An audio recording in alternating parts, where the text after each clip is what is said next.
안녕하십니까. 노무법인 병진형 노무사입니다. 오늘 교육에서는 이제 근로자와 프리랜서의 구별에 관해서 이야기해 보도록 하겠습니다.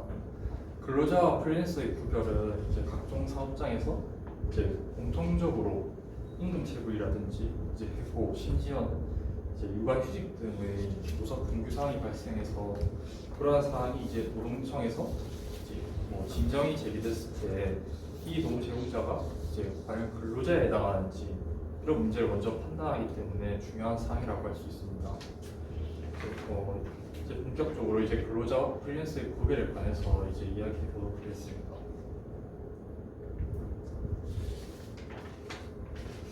먼저 프리랜서 직원이 근로자를 인정될 때 발생할 수 있는 여러 문제가 있는데요.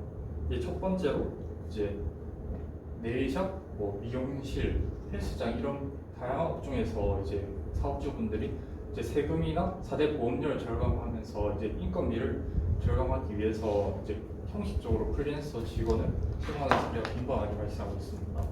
그리고 두 번째로 이제 프리랜서로 고용을 했는데 나중에 이제 근로자성이 인정돼서 근로기준법이라든지 이제 최저임금법이 적용돼가지고 이제 임금 체불 이런 문제가 발생할 수 있게 되는데 이와 관련해서 제가 전화 상담을 한 사례가 있는데 첫 번째로 이제 미용실 미용사분이 이제 임금 체불 진정을 상담하셨는데 이제 그분께서는 이제 미용실 원장님이 이제 근로자가 아니라 이제 프리랜서로 고용을 했는데 알고 보니 그 원장님이 이제 이 미용사분 출퇴근 시간을 관리한다든지 아니면 업무 내용을 정하고 그리고 업무 장소를 정하고 이러한 내용을 이러한 사정을 있었는데 이러한 사정을 이제 종합했을 때 그 미용사분의 근로자성이 인정된 사례였습니다.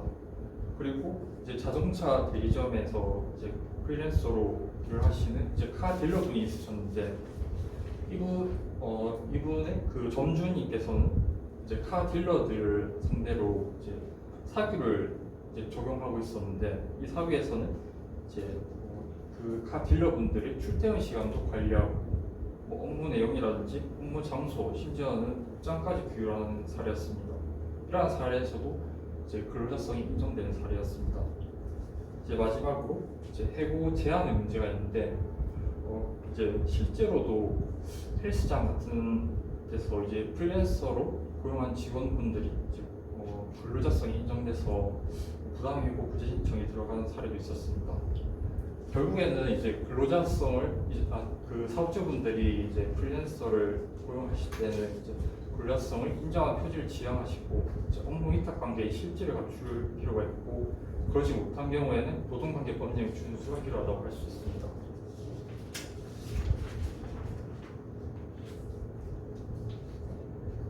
그 다음으로 이제 프리랜서의 법적 성격에 대해서 알아보겠는데요. 일단 프리랜서는 원칙적으로 민법상 위임 규정에 따라 개인 사업자로 정의되고 있습니다. 그렇기 때문에 이제 근로기준법과 같은 노동관계 법령이 적용되지 않습니다.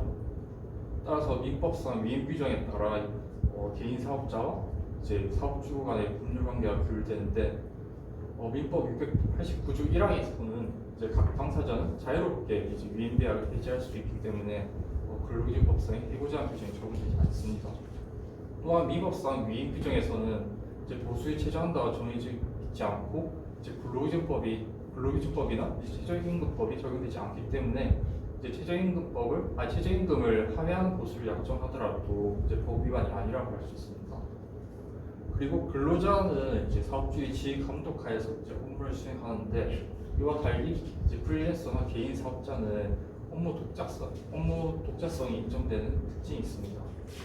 이제 그밖에 이제 프리랜서는 근로자와 달리 4대 보험의 의무가입 대상자가 아니고 근로자가 아니기 때문에 이제 노동청이나 노동위원회에서 이제 주관하는 임금체불 진정이라든지 부당해고 구제 신청 등의 구제 수단을 이용할 수 없고 민사소송에서만 이제 위임계약상 법률 문제에 관해서만 다툴 수 있습니다. 이제 그래서 프리랜서의 적법화 운영 방법에서는 이제 첫 번째로 프리랜서의 전용 계약서를 반드시 구비해야 하고 이제 프리랜서로 고용한 직원들에 대해서는 이제 구체적인 업무 지시나 출퇴근 관리, 복장 규율 등을 지향하고 제3자 고용 등 업무 독자성을 보장할 필요가 있습니다.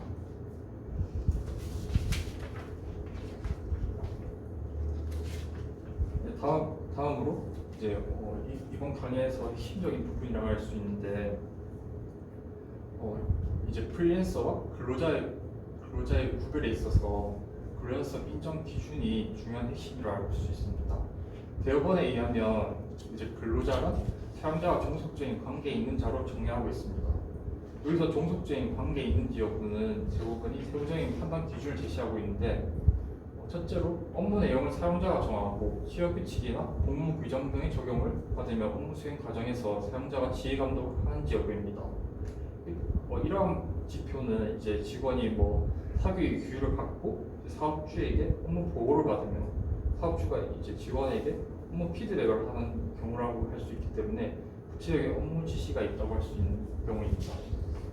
그리고 사용자가 근무 시간과 근무 장소를 지정하고 근로 제공자에게 구속을 받는지 여부입니다.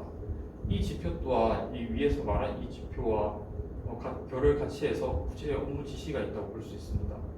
그리고 보수의 성격이 근로 자체의 대가적 선택인지, 그리고 근로 제공관계의 계속성과 사용자에 대한 전속성의 정도입니다. 이 네 가지 지표는 이제 근로자성 인정하는 지표이기 때문에 이러한 기준을 고려했을 때 이 기준들이 이제 강하게 나타날수록 근로자성 인정될 여지가 높습니다.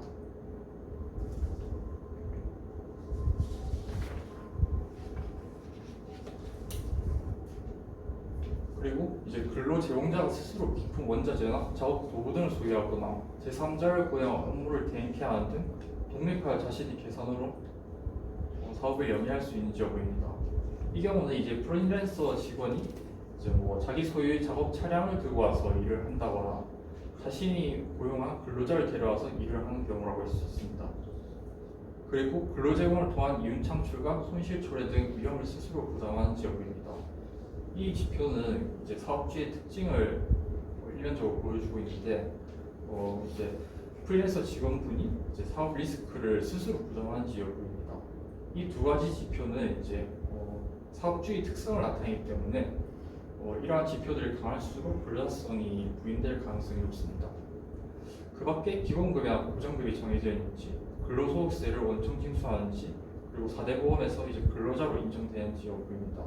이 두 가지 지표는 이제 사업주가 근로소득세를 원청 징수할 것인지 아니면 상업소득세를 원청 징수할 것인지를 임의로 결정할 수 있고, 이제 4대 보험도 이제 사업주가 임의로 이제 자기 마음대로 가입을 할 여지가 있기 때문에 이 두 가지 지표는 구체적인 요소로 보시면 될 것 같습니다.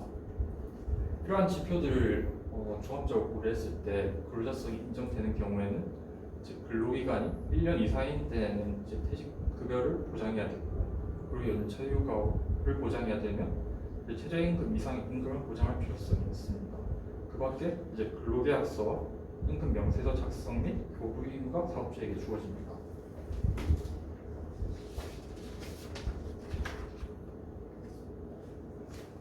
이제 근로자성의 문제는 이제 추후에 임금체불, 해고하는 같은 문제를 발생시킬 수 있기 때문에 이제 신중하게 결정해야 될 사항이라고 할 수 있습니다. 이상으로 교육 마치겠습니다.